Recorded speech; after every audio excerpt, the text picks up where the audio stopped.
ప్రార్థన చేసుకుందాం. ప్రేమగల తండ్రి, నమ్మకమైన దేవా, మరొకసారి మీ ప్రార్థనకి వస్తున్నాం నైనా. ఆరాధించుట్లో మీరు మాకు తోడుగుండి చేసిన సహాయాన్ని బట్టి మీకు వేలాది వందరములు స్తోత్రం చెల్లించుకుంటున్నాం. మీ యొక్క సన్నిధి మాతో ఉంచి ప్రభా, మీరు మాతో మాట్లాడుతూ వచ్చిన విధానాన్ని బట్టి మీకు వేలాది వందరములు చెల్లించుకుంటున్నాం. మీకు సమీపంగా వచ్చినప్పుడు, మీ దగ్గరకు వచ్చినప్పుడు ప్రభా, మాకు క్షమాపణ, విమోచన, కృప, అదే సమయంలో బలము, విశ్రాంతి, బలము దయచేస్తూ ప్రభా మా మొరలకు జవాబిచ్చే దేవుడిగా మీరున్నందుకు మీకు వేలాది వందరములు స్తోత్రం చెల్లించుకుంటున్నాం. ప్రభా, మీరు మాకు సమీపంగా ఉన్నందుకు మీకు వేలాది వందరములు చెల్లించుకుంటూ, మీ రాజ్యంలో మీకు సమీపంగా ఉండడానికి మమ్మల్ని సిద్ధపరుస్తున్నందుకు మీకు వేలాది వందరములు చెల్లించుకుంటూ, యోగ్యమైన రీతిలో బలలో పాలు పొందు నిమిత్తమై మరొకసారి మాతో మాట్లాడవలసిందిగా కోరుచు మమ్మల్ని తగ్గించుకుంటూ మిమ్మల్ని ఇచ్చిస్తూ యేసుక్రీస్తు ఘనమైన నామములో వేడుకుంటున్నాం తండ్రి, ఆమేన్. యోగ్యమైన రీతిలో బలలో పాలు పొందు నిమిత్తమై పరిశుద్ధ గ్రంథం నుంచి ఆది కాండము 49వ అధ్యాయం. ఆది కాండము 49, మన్నించండి, ఆది కాండము ఇక్కడ యోసేపు 49వ అధ్యాయం 22వ వచనాన్ని చూద్దాం. 49వ అధ్యాయం 22వ వచనం. ఆది కాండము 49, 22వ వచనము మనమందరం కలిసి చదువుకుందాం. యోసేపు ఫలించెడి కొమ్మ, ఊట యొద్ద ఫలించెడి కొమ్మ, దాని రెమ్మలు గోడ మీదకి ఎక్కి వ్యాపించును. యోసేపు ఫలించెడి కొమ్మ. మన జీవితంలో మనం ఫలించెడి వారంగా ఉండాలి. మరి జీవితంలో ఫలించే వారంగా ఉంటున్నామా మనం? మీరు బహుగా ఫలించుట వల్ల మీరు బహుగా ఫలించుట వలన నా తండ్రి మహిమపరచబడును. మనము ఫలించిన వారంగా ఉంటే మన దేవునికి మహిమ వస్తుంది. యెషయా గ్రంథము, మరి అక్కడ ఒక మాట రాయబడ్డది, నా మహిమ నిమిత్తము నేను సృజించిన వారు అన్నమాట. అంటే ఆయన మహిమ నిమిత్తము మనల్ని సృజించుకున్నప్పుడు మనం ఫలించే వారంగా ఉంటే ఆయనకి మహిమ వస్తుంది. మీరు బహుగా ఫలించడం వలన నా తండ్రి మహిమపరచును. యోహాను సువార్త 15:4 చదవండి దయచేసి.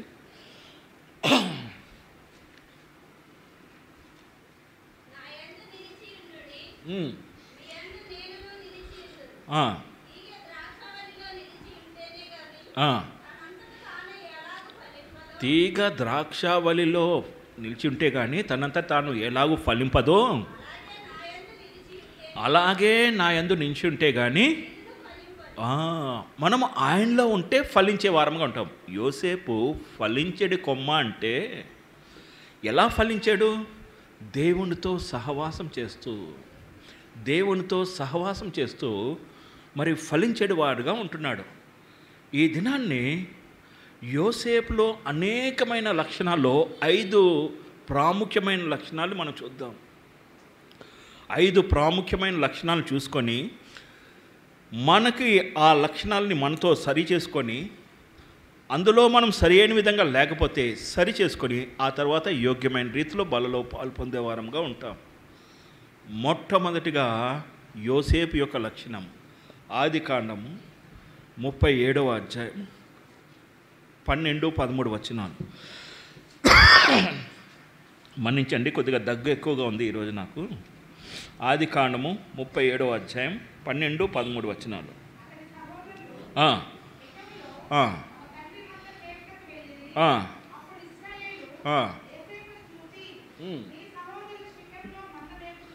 నీ సహోదరులు షెకెములో మందమేపుచున్నారు, నిన్ను వారి యొద్దకు పంపేదని రమ్మన్నప్పుడు అతడు మంచిది, నేను వెళ్తాను అని అతనితో చెప్పాను.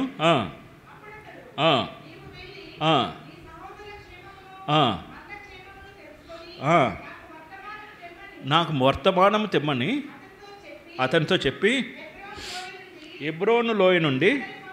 ఇక్కడ గమనించినట్లయితే యోసేపు తన తండ్రి దగ్గర ఉంటున్నాడు. తన తండ్రి దగ్గర ఉన్నప్పుడు తన సహోదరులు మందన మేపడానికి దూర ప్రాంతానికి వెళ్ళారు. ఈ హెబ్రోన్ నుంచి షెకెంకి వెళ్ళాలన్నమాట. ఈ హెబ్రోన్ నుంచి షెకెంకి వెళ్ళడానికి ఇప్పుడు తండ్రి అయినటువంటి యాకోబు పిలుస్తాడు, బాబు నాయనా నీ సహోదరులు మంద మేపుతున్నాడు, వారి యొక్క యోగక్షేమాలు తెలుసుకొని రా అని చెప్పను. అతను ఏమన్నాడండి? ఏమన్నాడు? మంచిది అని అన్నాడు. మంచిది, నేను వెళ్తాను అని అన్నాడు. మంచిది అంటే మొట్టమొదటి లక్షణం ఏంటి అని అంటే విధేయత. యోసేపులో ఉన్నది మొట్టమొదటి లక్షణము విధేయత. ఈ దినాన్ని పరమ తండ్రికి మనం విధేయులుగా ఉంటున్నామా? పరమ తండ్రికి మనం విధేయులుగా ఉంటున్నామా? బహుశా లేదేమో. ఈ విధేయత రావాలంటే ఎక్కడి నుంచి వస్తుంది మనకి? 13వ వచనం దానికి జవాబు చూడండి.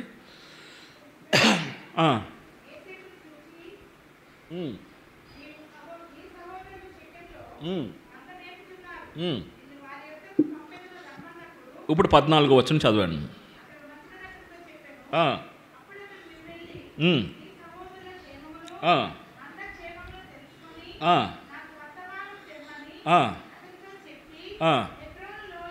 హెబ్రోను లోయలో నుంచి అతను పంపించాడు. చూసారండి, హెబ్రోన్ లోయలోంచి వచ్చింది. ఈ విధేయత రావాలి అంటే హెబ్రోన్ లోయలో ఉండాలి. హెబ్రోను అంటే అర్థం ఏంటండి? సహవాసము, ఫెలోషిప్, సహవాసము, దేవునితో సహవాసము. దేవునితో సహవాసం చేస్తే విధేయత అనేది వస్తుంది. ఆ దేవునితో సహవాసం చేసినాడు మనలో మరొకటి జరుగుతుంది. హెబ్రోను ఎక్కడి నుంచి అండి? హెబ్రోను లోయ, క్రింది భాగము. లోయ, క్రింది భాగము. హెబ్రోను లోయలోంచి పంపించాడనమాట. దేవునితో సహవాసం కలిగినప్పుడు దీనత్వము అనేది ఉంటుంది. ఫిలిప్పీలకు 2వ అధ్యాయం 8వ వచనం చూడండి. ఇప్పుడు ఫిలిప్పీలకు 2:8.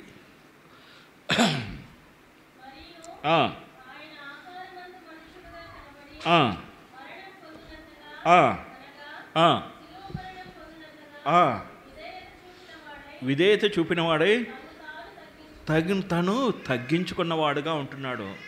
అంటే విధేయత చూపెట్టాడు. దేవునికి విధేయత చూపెట్టి ఆనాడు యోసేపు తన తండ్రికి విధేయత చూపెట్టి ఎలాగెళ్ళాడో హెబ్రోన్ లోయలో నుంచి యేసుక్రీస్తు ప్రభువు కూడా ఆ యొక్క తండ్రికి విధేయత చూపి ఆ యొక్క పైనుంచి లోయ భూమి మీదకి రావడం జరిగింది. క్రింది భాగానికి వచ్చిన వాడుగా ఉంటున్నాడు. లోయలోనికి వచ్చిన వాడుగా ఉంటున్నాడు. క్రింది భాగానికి వచ్చిన వాడుగా ఉంటున్నాడు. ఎందుకు రావాల్సి వచ్చింది? రోమీలకు రాస్తూ అపోస్తులైన పౌలు 5వ అధ్యాయం 19వ వచనంలో జవాబు ఉండదు చూడండి. రోమా 5:19.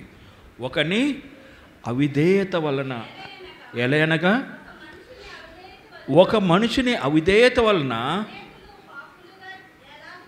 అనేకులు పాపులుగా ఎలాగూ చేయబడరో, ఒకని విధేయత వలన అనేకులు నీతిమంతులుగా చేయబడినారంట. ఒక మనుషుని యొక్క అవిధేయత వలన పాపం అనేది వస్తే, ఒక మనుషుని యొక్క విధేయత వలన అనేకులు రక్షింపబడ్డారు. ఇప్పుడు యేసుక్రీస్తు ప్రభు ఆ యొక్క విధేయత చూపెట్టాడు తండ్రికి, ఈ లోకానికి వచ్చాడు, మనల్ని అందరినీ రక్షించుకున్నవాడుగా ఉన్నాడు. యోసేపు విధేయత చూపెట్టినవాడుగా ఉన్నాడు తండ్రికి, తన అన్నల్ని రక్షించుకున్నవాడుగా ఉంటున్నాడు, తన సహోదరుల్ని రక్షించుకున్నవాడుగా ఉంటున్నాడు. ఇతను తండ్రి చెప్పినందుకు వెళ్తే అతను వచ్చినప్పుడు అతను పట్టుకొని ఇతన్ని చంపేద్దామని అందరూ కొంతమంది, ఇతన్ని అమ్మేద్దామని, లేకపోతే ఆ గోతులోకి వేసేద్దామని ఇలా రకరకాలుగా మాట్లాడుకుంటున్నారు. అయినప్పటికీ ఒక దినాన్ని ఆయన నమ్మేసిన వారుగా ఉంటున్నారు. ఐగుప్తుకి వెళ్ళాడు, కరువు వచ్చింది. ఈ సహోదరులు ఐగుప్తులోకి వెళ్ళి తన సహోదరుని దగ్గర మరి ఆ యొక్క ధాన్యం తీసుకున్న వారుగా ఉంటున్నారు. ఆ విధంగా రక్షించుకున్నవాడుగా ఉంటున్నాడు. నిజమే, మన జీవితంలో కూడా దేవునికి విధేయత చూపెడుతున్నామా? మన ద్వారా అనేకులు రక్షింపబడాలని దేవుని యొక్క కోరిక. అనేకులు దేవుని యొక్క సన్నిధిలోకి రావాలని దేవుని యొక్క కోరిక.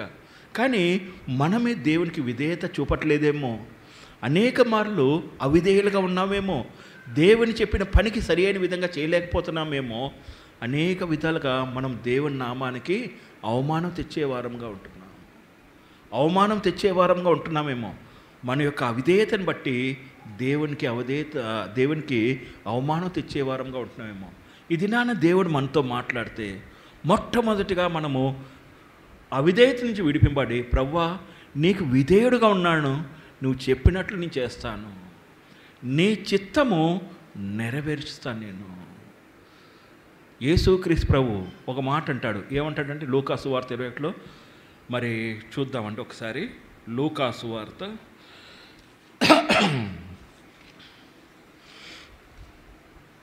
22వ అధ్యాయము 42వ వచనం. తండ్రి ఈ గిన్నె నా యొద్ద నుంచి తొలగించుటకు నీ చిత్తమైతే తొలగించుము, అయినను నా ఇష్టం కాదు. ఎంత చక్కగా ప్రార్థించేశాడంటే, తండ్రి నీ చిత్తమైతే ఈ గిన్నెను నా యొద్ద నుంచి తొలగించుము, నా యొద్ద నుంచి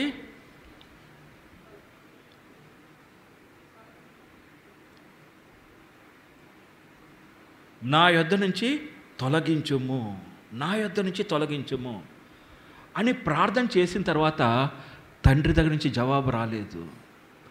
యేసుక్రీస్తు ప్రభువు ఎంత చక్కటి ప్రార్థన అంటే, ఏదైనా తండ్రి చిత్త ప్రకారంగా చేయాలని చూస్తాడు. బాలుడుగా ఉన్నప్పటి నుంచి శిలువ దగ్గరికి వెళ్ళే వరకు ఎంత చక్కగా తండ్రి చిత్తాన్ని నెరవేర్చేవాడుగా ఉంటాడు. బాలుడుగా ఉన్నప్పుడు ఎలా చేశాడో చూద్దాం. లూకా సువార్త 2వ అధ్యాయంలో తండ్రి చిత్తాన్ని, మళ్ళీ దీని దగ్గరికి వద్దామండి మనం లూకా 22లోకి. లూకా సువార్త 2వ అధ్యాయము 48వ వచనం.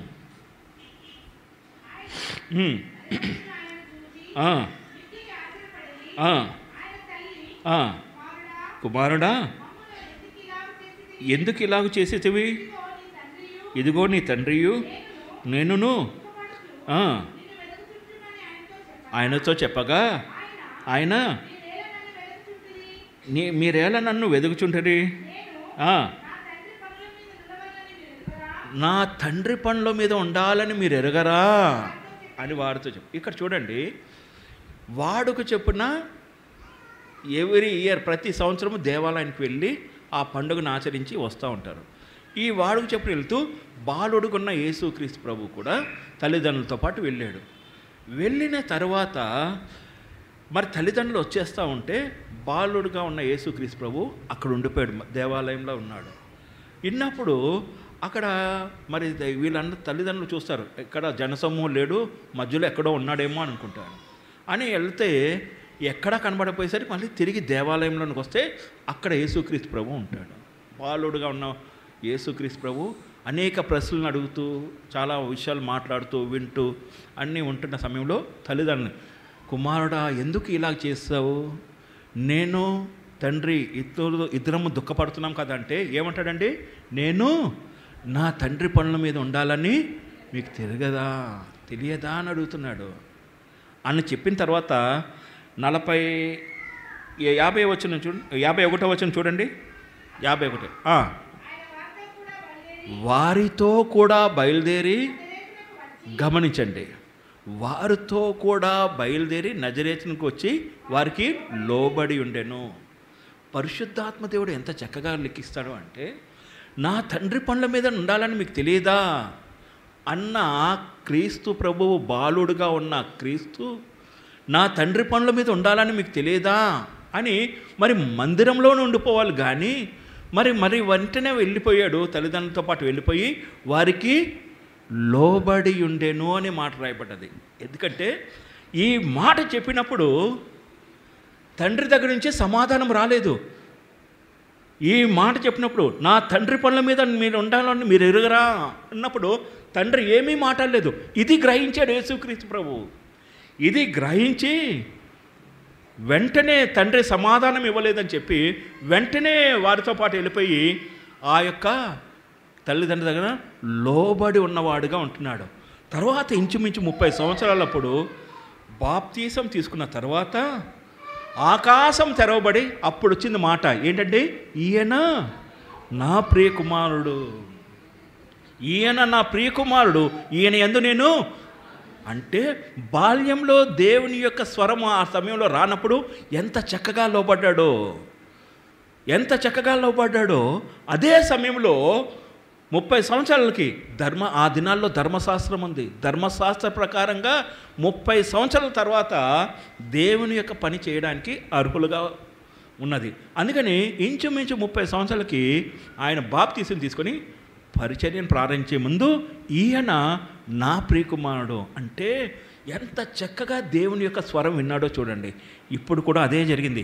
సిలువ దగ్గరకు వెళ్ళే ముందు, తండ్రి నీ చిత్తమైతే ఈ గిన్నెను నా యొద్ద నుంచి తొలగించుము. ఆ తర్వాత ఏం రాయబడ్డదండి? ఎందుకంటే తండ్రి దగ్గర నుంచి జవాబు రాలేదు. అది తండ్రి చిత్తము. తొలగించు అంటే తొలగించేస్తే మనకి ఈ దినాన్ని పాప క్షమాపణ ఉండదు. ఈ గిన్నె అంటే ఆ గిన్నె ఎంత భయంకరమైందో చూడండి. తండ్రి దగ్గర నుంచి జవాబు రాలేదు. తండ్రికి విధేయుడై వచ్చాడు. అదే విధేయత సిలువ దగ్గర కూడా చూపెడుతున్నాడు. అదే విధేయత సిలువ దగ్గర చూడు. నా చిత్తం కాదు ప్రభువా, నాది కాదు, నీ చిత్తమే, నీ చిత్తమే. ఎంత చక్కగా సరెండర్ అయ్యాడో, విధేయత చూపి లోబడి ఉన్నాడో చూడండి. అంటే ప్రారంభము నుంచి అంతము వరకు కార్యారంభం కంటే కార్యాంతము మేలు. కార్యారంభం నుంచి కార్యాంతం వరకు ఎంత చక్కటి విధేయత చూపెట్టాడో చూడండి. విధేయత ఉందా మనలో? ప్రారంభంలో విధేయత ఉంది. ఈ క్షణంలో దేవునికి సరి అయిన విధేయత చూపెడుతున్నామా? దేవుని మందిరానికి సరి అయిన విధేయత చూపెడుతున్నామా మనము?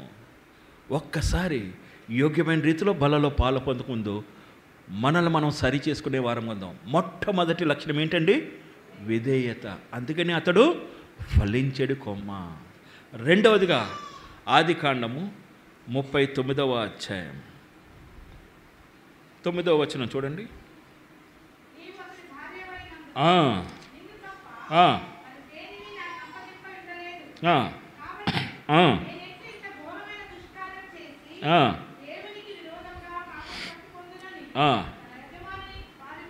రెండవదిగా పాపము లేనివాడుగా ఉంటున్నాడు. పాపము లేనివాడు అంటే పరిశుద్ధత. రెండవ లక్షణం పరిశుద్ధత. ఈ దినాన్ని మనలో పరిశుద్ధత ఉందా? యోగ్యమైన రీతిలో బలలో పాలు పొందకముందు మనల్ని మనం ప్రశ్నించుకుందాం. మనలో పరిశుద్ధత ఉందా? లేదు కదా. ఎంతకాలం మనము ఈ విధంగా పరిశుద్ధత అనేది లేకుండా జీవిస్తున్నాం.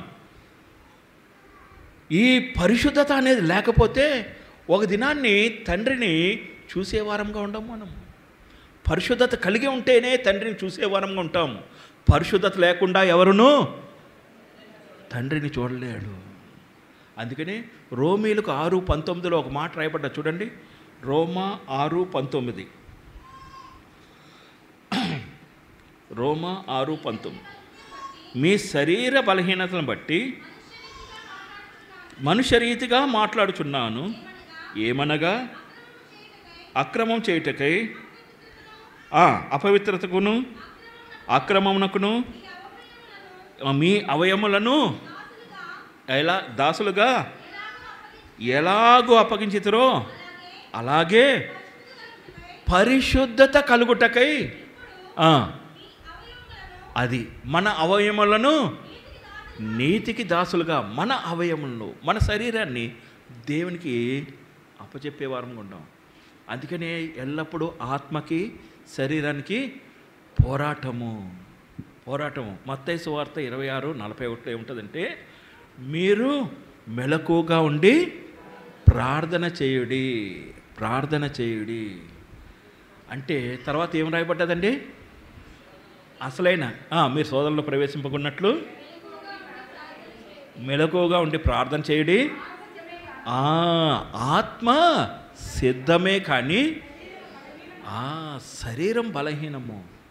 ఆత్మ చెప్తూ ఉంటారు, లే నాయన ప్రార్థన చేసుకో, ప్రార్థన చేసుకో. శరీరం ఏముంటుందండి, లేదు నాయన నువ్వు అలసిపోయావు కదా, పడుకో కొంతసేపు, రేపు పొద్దున్నే ఎర్లీగా లేచి చేసుకోవచ్చు, పొద్దున్నే ఎర్లీగా లేసుకోవచ్చు. ఈ రెండింటికి పోరాటం జరుగుతుంటే మనం ఎవరి మాట వింటామండి? నేను చెప్పట్లేదు, మీరే చెప్తున్నారు. శరీరం మాట వింటాం, ఆత్మ మాట మనం వినము. ఆత్మకి దేవుడు ఎంత ప్రాముఖ్యత ఇస్తాడో చూద్దాం.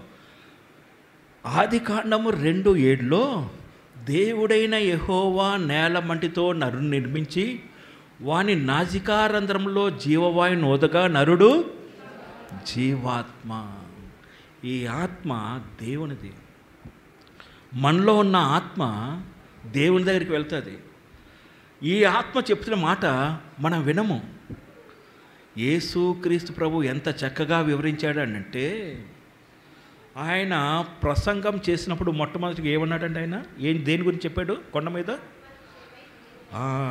మత్తయి సువార్త 5వ అధ్యాయము 1వ వచనం చూస్తే, ఆయన కొండ మీద కూర్చున్నప్పుడు శిష్యులు ఆయన యొద్దకు వచ్చిన తర్వాత ఆయన నోరు తెరిచి ఇలాగూ బోధింపసాగాను అని చెప్పి ఆత్మ అని మొదలుపెట్టాడు. చాలండి, ఆత్మ. మొట్టమొదటిగా ప్రసంగం ప్రారంభించిన మొట్టమొదటిగా వచ్చిన మాట ఏంటి? ఆత్మ.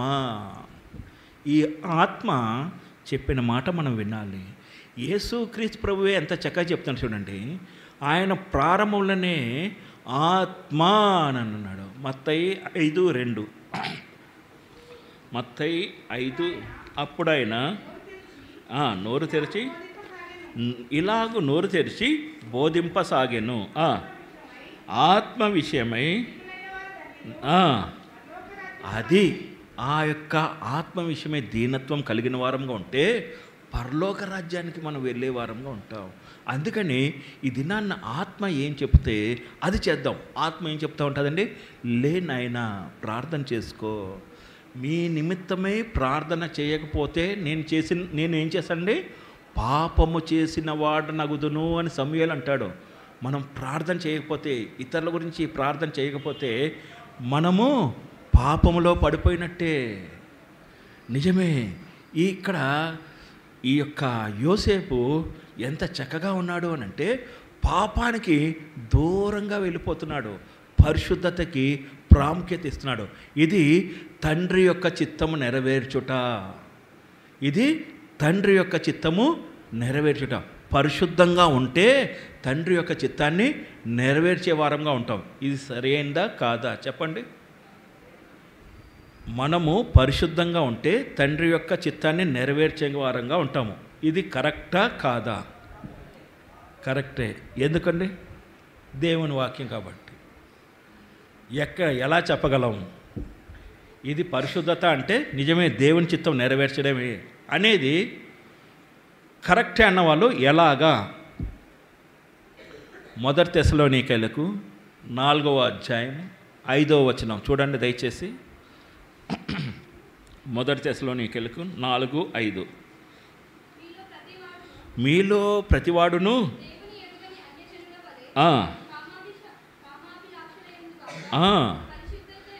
పరిశుద్ధత యందును ఘనత యందును తన ఘటమును ఎట్లు కాపాడుకున్న వలనో అది ఎరిగి ఉండటయే దేవుని చిత్తము. పరిశుద్ధతను కాపాడుకుంటే ఇదే దేవుని చిత్తము. యేసుక్రీస్తు ప్రభు ఈ లోకంలోకి వచ్చిన తర్వాత ఆయా విధాలుగా మాట్లాడుతూ దేవుని యొక్క పరిచర్య చేస్తూ ఒకానొక సమయంలో ప్రశ్నించాడు, నాలో పాపమున్నదని మీలో ఎవరైనా స్థాపింపగలరా అని అన్నాడు. నాలో పాపం ఉందని చూపెట్టగలరా అని అన్నాడు. ఆయన ఒక మచ్చ లేకుండా శిలువ దగ్గరికి వెళ్ళాడు. పాపం అనేది లేకుండా, ఒక మచ్చ లేకుండా, ఇతరులు చెప్పడానికి కూడా ఆస్కారం లేకుండా, ఇతరులు చెప్పడానికి ఆస్కారం లేకుండా శిలువ దగ్గరికి వెళ్ళాడు. కనీసము నింద మోపడానికి, పలానా సాకును బట్టన్నా శిలువ మీద దింపడానికి కూడా లేకుండా ఆయన శిలువ దగ్గరికి వెళ్ళాడు. ఎలాగా అంటే యోహాను సువార్త 8వ అధ్యాయం 59వ వచనం. యోహాను సువార్త 8:59. జాన్ 8:59. కాబట్టి ఆయన మీద రువ్వుటకు రాళ్ళు ఎత్తిరి కానీ యేసు దాగి దేవాలయంలో నుండి యేసుక్రీస్తు ప్రభు చెప్పిన మాటలను బట్టి అక్కడున్న వారికి కోపం వచ్చింది. పై వచనాలు చూస్తే వెంటనే రాళ్ళు తీసుకొని ఆయన కొట్టడానికి రాళ్ళు వేస్తున్నప్పుడు ఆయన ఏం చేశాడండి? ఏం చేశాడు? ఆయన దాక్కున్నాడు, దేవాలయం నుంచి వెళ్ళిపోయాడు బయటికి. ఆ రాయి పడితే ఏమైనా అవుతుందండి ఆయనకి? ఏమైనా అవుతుందా? మనకి ఎన్నో రాళ్ళు తగులుతాయి, ఏమైనా అయిందా మనకి? అది కూడా తగలకుండా దాగి వెళ్ళిపోయాడంటే ఇంకా కొన్ని దినాల్లో సిలువ దగ్గరికి వెళ్తున్నాడు. ఆ రాయి మీద పడినప్పుడు ఎక్కడో తగిలినప్పుడు ఆ గాయం అవుతుంది. ఆ తర్వాత గాయం ఏమైపోతుందండి? మానిపోతుంది. మానిపోయిన తర్వాత ఏముంటుందండి? కొన్ని రోజులు ఏముంటుంది? మచ్చ ఉంటుంది. ఇప్పుడు సిలువ దగ్గరికి వెళ్ళినప్పుడు మొత్తం అంతా చూసినప్పుడు అరే మచ్చ ఉంది. ఎందుకు వచ్చింది ఈ మచ్చ అంటే చెప్పాలి. అప్పుడు రాళ్లతో కొట్టారు. ధర్మశాస్త్ర ప్రకారంగా రాళ్లతో కొడితే ఎంతో ఘోర పాపం చేస్తేనే రాళ్లతో కొట్టబడతాడు. అంటే ఏం పాపం చేసావు అన్న చెప్పడానికి కూడా ఆస్కారం లేకుండా దాగి దేవాలయం నుంచి వెళ్ళిపోయాడు. అది యేసుక్రీస్తు ప్రభు ఒక మచ్చ అనేది లేకుండా చక్కగా జీవించాడు. జీవించగలుగుతున్నామా మనము? జీవించగలుగుతున్నామా మనము? ఒక్కసారి ప్రశ్నించుకుందాం. ఇక్కడ యోసేపు పాపం లేనివాడుగా ఉన్నాడు. యోసేపు పాపం లేనివాడుగా ఉన్నాడు.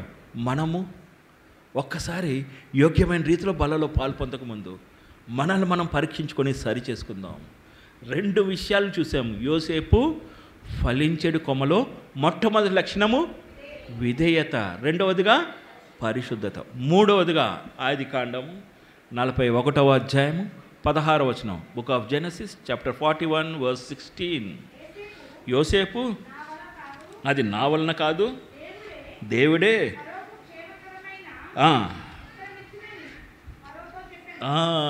దేవుడే ఫరోకు క్షేమకరమైన ఉత్తరం ఇచ్చినని ఫరోతో చెప్పాను.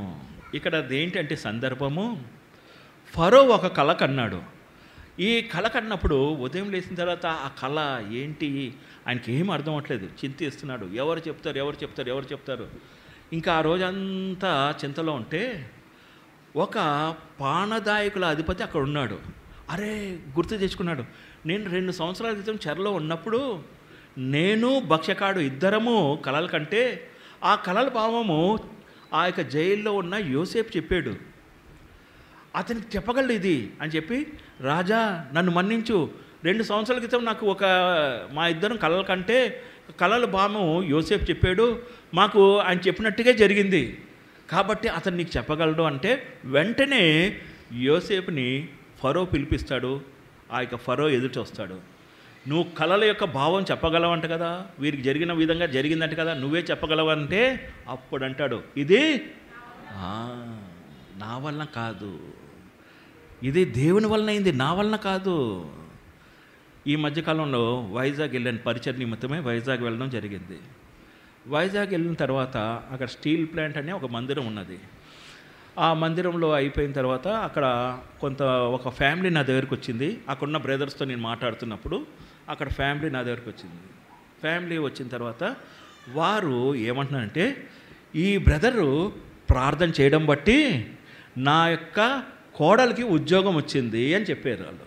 అప్పుడు నేనేమన్నానండి, ఎస్ నేనే ప్రార్థన చేశాను అని అన్నాను. నేనే ప్రార్థన చేశాను. అప్పుడు ఈ వచనం గుర్తుకొచ్చింది, అది నా వలన కాదు అనే మాట నేను చెప్పలేకపోయాను. అప్పుడు దేవుడు గుర్తు చేశాడు, ఇది నీ వలన అయిందా. అప్పుడే బాధపడ్డాను అని చెప్పేసి వెళ్ళిపోయాను. కానీ మనసు ఎంతో బాధపడ్డది, ప్రభు దగ్గర క్షమాపణ అడిగాను. మాటికి శత్రువు ఏదో విధంగా మనల్ని పడగొడతాడు. అందుకని శత్రువు మన మీద దాడి చేయకుండా ఉండడానికి ప్రభు కొన్ని పరిస్థితులు మన జీవితంలో శ్రమ అనేది అనుమతిస్తాడు. ఈ శ్రమ అనుమతిస్తున్నప్పుడు అంతం వరకు మనము ఆ ప్రభువును సేవించే వారంగా ఉండాలి, పరిపూర్ణంగా సేవించే వారంగా ఉండాలి, సంపూర్ణంగా సేవించే వారంగా ఉండాలి. ఎటువంటి శ్రమల్లో అయినప్పటికీ ఆయన సేవించే వారంగా ఉండాలి.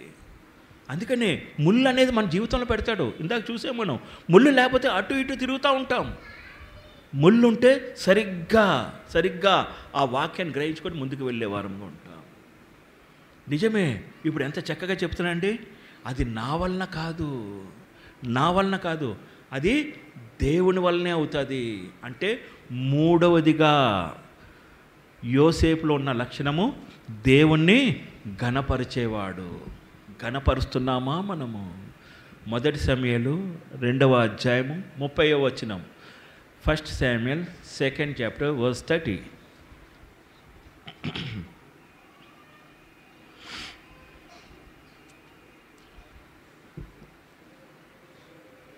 మొదటి సమూయేలు 2:30 అనుకుంటా, చూడండి.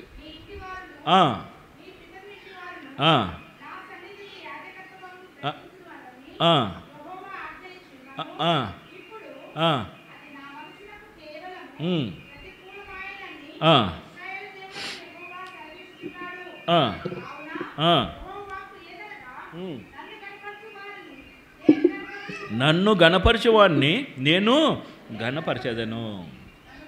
చాలండి. నన్ను గణపరచువాన్ని నేను గణపరుస్తాను. మనం ఏ పరిస్థితిలో ఉన్నా ప్రభువుని గణపరిచే వారంగా ఉండాలి. ప్రభువుని గణపరుస్తున్నప్పుడు దేవుడు మనల్ని గణపరిచేవాడుగా ఉంటాడు. ఎన్నో మార్లు మనము ఇతరులను గణపరుస్తాము. మనకన్నా ఉన్నతంగా ఉన్నవారిని గణపరుస్తాము, మనకన్నా గొప్పవారిని గణపరుస్తాం, కానీ దేవుడిని మర్చిపోతాం. వారిని సృజించిన ఆ దేవుడిని మర్చిపోతాం, కానీ వీరిని గణపరుస్తాం. మనం ఎన్ని మార్లు ఈ విధంగా చేస్తున్నాం. మనం ఆఖరి వరకు ఆయన్ని సేవిస్తే తండ్రి మనల్ని ఏం చేస్తాడు? యోహాను సువార్త 12:26లో ఉంది. యోహాను 12:26. యోహాను సువార్త 12వ అధ్యాయం 26వ వచనం. ఒకడు నన్ను సేవించిన యెడల నన్ను వెంబడించవలెను. అక్కడ ఎక్కడుండును? అక్కడ నా సేవకుడును ఉండును. ఒకడు నన్ను సేవిస్తే నా తండ్రి అతన్ని గణపరుస్తాడు. మనము ఆయన గణపరుద్దాం, ఆయన సేవిద్దాము. శ్రమల్లో కూడా ఆయన సేవించాలి, పరిపూర్ణంగా సేవించాలి. అంటే ఆఖరి వరకు మనం ఆయన సేవించే వారం ఉండాలి. అందుకనే యోహాను సువార్త 13:1. నెక్స్ట్ చాప్టర్ 1st వర్స్ చదవండి.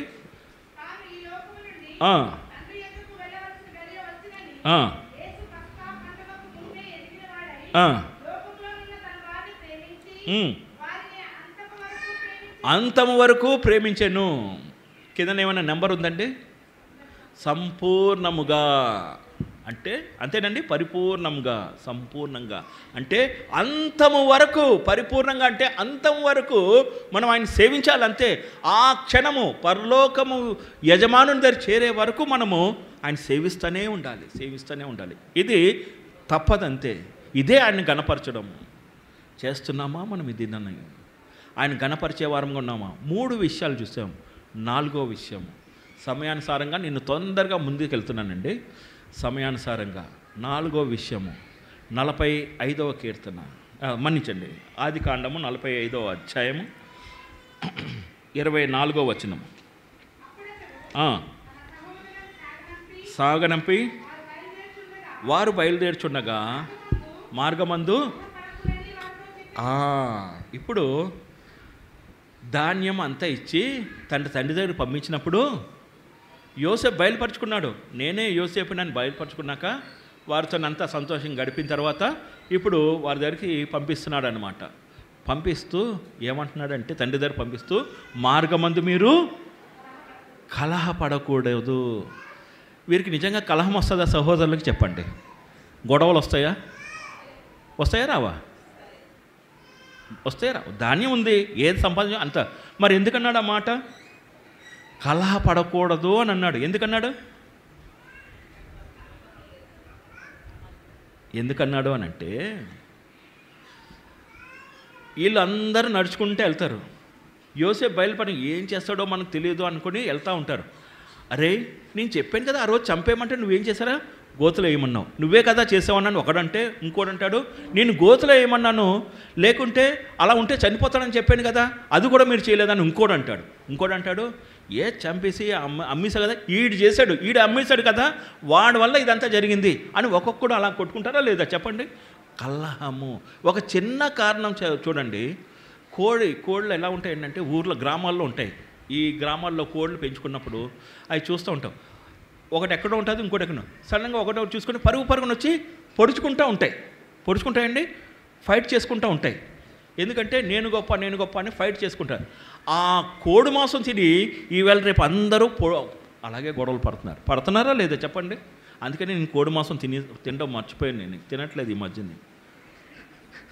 సరదాగా అన్నాను కానండి. ఏంటి అని అంటే మనము ఊరికోరికనే చిన్న విషయాలకి కలహము.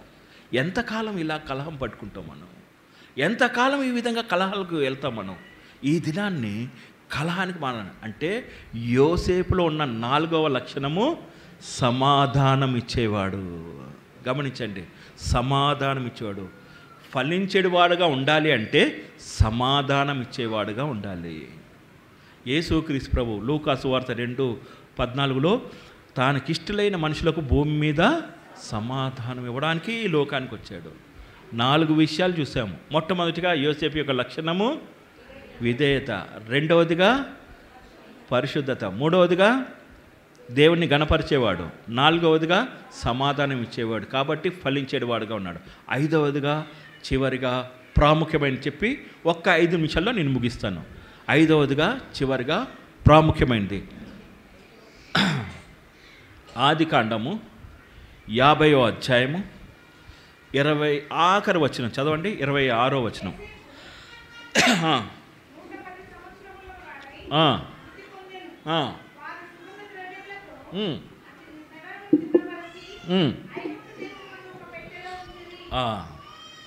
యోసేపు చనిపోయాడు. చనిపోయిన తర్వాత ఏం చేయాలండి? పాతి పెట్టేయాలి కదా. ఏం చేశారు వీళ్ళు? సుగంధ ద్రవ్యాలతో భద్రపరిచి అక్కడ ఉంచేశారు అంతే. ఉంచేసిన తర్వాత ఎందుకు ఉంచారు అలాగా? ఎందుకు ఉంచారు అని అంటే 24వ వచనం చూడండి.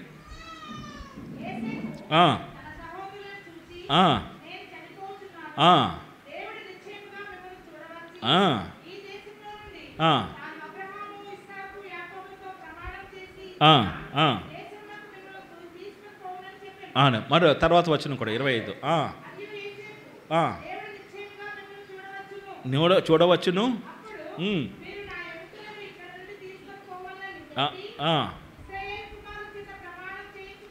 చూసారండి ఎంత చక్కగా చెప్పంటే 24, 25లో దేవుడు మిమ్మల్ని చూడ్డానికి వస్తాడు. అప్పుడు నేను చనిపోతాను కదా, నా శవాన్ని అంటే నా బాడీని ఇక్కడ వద్దు, ఆ యొక్క దేవుడిచ్చే దేశంలో పాతి పెట్టండి, అంతవరకు భద్రపరచండి అని చెప్పేశాడు. నిశ్చయంగా చూడవస్తాను అని అంటున్నాడు. ఇప్పుడు ఏమైందంటే యోసేపు చనిపోయాడు, ఆ బాడీని ఒక బాక్స్లో పెట్టాడు. అప్పుడు యోసేపు ఎరగని మరొక రాజు వచ్చాడు ఐగుప్తుకి. ఇంక ఇశ్రాయేల్ని ఏం చేస్తున్నాడు? బాధ పెడుతున్నాడు, శ్రమ పెడుతున్నారు. ఇంకా వారు ఎంతో కష్టపడుతున్న సమయంలో ఈ జనరేషన్ అంతా వచ్చి ఆ యొక్క బాడీని చూస్తారు. అరే, యోసేపు చెప్పాడు ఆ దినాన్ని, దేవుడు వస్తాడు, వచ్చి మమ్మల్ని తీసుకుని వెళ్తాడు. దేవుడు వస్తాడు, మమ్మల్ని ఇక్కడి నుంచి తీసుకుని వెళ్తాడు. మళ్ళీ వాళ్ళు చనిపోయిన తర్వాత మరొకరు వస్తారు, వచ్చి చూస్తారు, యోసేపు బాడీని చూస్తాడు. అరే, ఈయన చెప్పాడు, దేవుడు వస్తాడు, మమ్మల్ని ఇక్కడి నుంచి తీసుకుని వెళ్తాడు. అంటే ఆ బాడీ ఏం చేసిందండి? నిరీక్షణ కలిగించింది. బాడీ నీవు నేను నిరీక్షణ కలిగించిన వారుగా ఉండాలి. ఒక దినాన్ని దేవుడు వస్తాడు, మనల్ని ఈ కష్టాల్లో తీసుకుని వెళ్తాడు, పరలోకం చేరిస్తాడు. యోసేపు యొక్క బాడీ ఎంత చక్కగా మాట్లాడిందో చూడండి. నిజమే, ఈ దినాన్ని మనం మాట్లాడుతున్నామా? మన యొక్క ప్రవర్తన ఇతరులతో మాట్లాడుతుందా? వీడి దేవుడు నిజమైన దేవుడు, ఈ కష్టాల నుంచి ఒక దినాన్ని విడిపించి ఆ యొక్క పరమ కణానికి తీసుకుని వెళ్తాడు అని నిరీక్షణ కలిగించే వారంగా మనం అంటున్నామా? యోసేపు ఎంత చక్కగా మాట్లాడుతుందో చూడండి. బాడీ మాట్లాడుతుంది. ఈయన ఆ యొక్క జనరేషన్ అంతా వచ్చి చూస్తారు. ఈ యోసేపు చెప్పాడు, మన దేవుడు వస్తాడంట, వచ్చి మమ్మల్ని ఇక్కడి నుంచి తీసుకుని వెళ్తాడు, ఈ కష్టాల నుంచి గట్టెక్కిస్తాడు. ఇది తాత్కాలికమే, ఈ కష్టాల నుంచి కాదు. ఒక దినాన్ని యోసేపు చెప్పిన మాట నెరవేరింది. 400 సంవత్సరాలు అయిపోయింది. ఒక దినాన్ని నిర్గమకాండము 2వ అధ్యాయం 8వ వచనంలో ఆ కష్టాలను చూసిన ఆ దేవుడు దిగి వచ్చిన వాడిగా ఉన్నాను. దిగి వచ్చిన వాడుగా ఉన్నాడు. చూడండి 2వ అధ్యాయం 7, 8 వచనాలు చూడండి. నిర్గమకాండము అప్పుడు నిర్గమకాండము 3:7. మరియు యెహోవా ఇట్లా నేను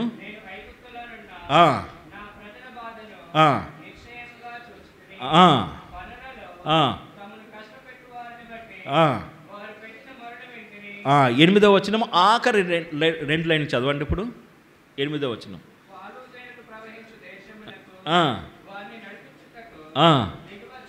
దిగి వచ్చి ఉన్నాను. చూసారండి, యోసేపు 400 సంవత్సరాల క్రితం చెప్పిన మాట, ఒక ప్రవచనము, దేవుడు నిశ్చయంగా మిమ్మల్ని చూడవచ్చును. ఎంత చక్కగా నిర్గమకాండం 3:7 నెరవేరిందో చూడండి. 8లో దేవుడు దిగి వచ్చిన వాడుగా ఉన్నాడు, నిరీక్షణ కలిగించేవాడుగా ఉన్నాడు. ఒక్కొక్కరు వస్తున్న జనరేషన్ చూడు, అరే యోసేపు చెప్పాడు ఆ దేవుడు వస్తాడు, ఎంతగా వారు దేవుడి మీద నిరీక్షణ కలిగించారు. అందుకని ఆ దేవునికి మొరపెట్టారు. ఆ మొరకి దేవుడు దిగి వచ్చిన వాడుగా ఉంటున్నాడు. ఈ దినాన్ని మన కుటుంబ సభ్యులకి మనం నిరీక్షణ కలిగించే వారంగా ఉంటున్నామా? మన బంధువులకి మిత్రులకి నిరీక్షణ కలిగించే వారంగా ఉన్నామా? అనేకులకి మనం నిరీక్షణ కలిగించే వారంగా ఉండాలని దేవుని యొక్క కోరిక. అందుకని యోసేపు ఫలించడి కొమ్మ. నీవు నేను ఫలించే వారంగా ఉండాలంటే ఈ 5 లక్షణాలు ఉండాలి. మొట్టమొదటిగా విధేయత, 2వదిగా పరిశుద్ధత, 3వదిగా దేవుని గణపరచుట, 4వదిగా సమాధానం ఇచ్చుట, 5వదిగా నిరీక్షణ కలిగించే వారంగా ఉండాలి. అప్పుడు మనం ఫలించే వారంగా ఉంటాం. దేవుని చిత్తమైతే మరొకసారి మీ మధ్యకి ఎప్పుడైనా వచ్చినప్పుడు మరికొన్ని విషయాలు మనం యోసేపు గురించి చూసేవారంగా ఉంటాం. కానీ ఎంత చక్కటి జీవితం చూడండి. యోసేపు ఫలించడి కొమ్మ. ఏం రాయబడ్డదని 49:22 చదువు. యోసేపు ఫలించడి కొమ్మ, ఊట యుద్ధ ఫలించడి కొమ్మ, అతని రెమ్మలు గోడ ఎక్కి వ్యాపించును. ఐగుప్తు అనే గోడ ఎక్కి కనాను అనే ప్రాంతానికి విస్తరించిందిగా ఉంది. ఎంత చక్కగా యోసేపు విస్తరించాడు చూడండి. మనం విస్తరించాలి. ఈ పాపము లోకం అనే గోడని ఎక్కిన తర్వాత పరలోక రాజ్యంలో మనం చేరే వారం ఉండాలి. అది ఫలించుట, అదే ఫలించుట. ఈ 5 లక్షణాల గురించి కొన్ని నిమిషాలు మనం మౌనంగా పరీక్షించుకునే ముందు 1 కొరింథీ 11:28 ఏం చెప్తుందంటే, కాబట్టి ప్రతి మనుషుడు తను తాను పరీక్షించుకునే వాళ్ళను అలాగ చేసి ఆ రొట్టెని తిని ఆ పాత్రలో ఉంది త్రాగండి. కొన్ని నిమిషాలు మనం మౌనంగా ఉందాం. రండి మోకాళ్ళ మీదకి. దేవుడి దినాన్ని మనతో మాట్లాడుతున్నాడేమో. ఫలించే వారంగా ఉండాలని ఏదైనా మనలో లేకపోతే సరి చేసుకొని ఆ తర్వాత యోగ్యమైన రీతిలో బలలో పాలు పొందే వారం ఉందాం. కొన్ని నిమిషాలు మాత్రం మనం మౌనంగా ఉందాము, సరి చేసుకుందాం. అటు ఇటు తిరగొద్దు. అందరూ మోకాల మీద ఉండండి, కళ్ళు మూసుకోండి, ప్రార్థనలో ఉండండి, ఎవరిని డిస్టర్బ్ చేయొద్దు. ఇది గంభీరమైన సమయం కాబట్టి ప్రభుతో మనం సహవాసం కలిగిన వారంగా ఉందాం.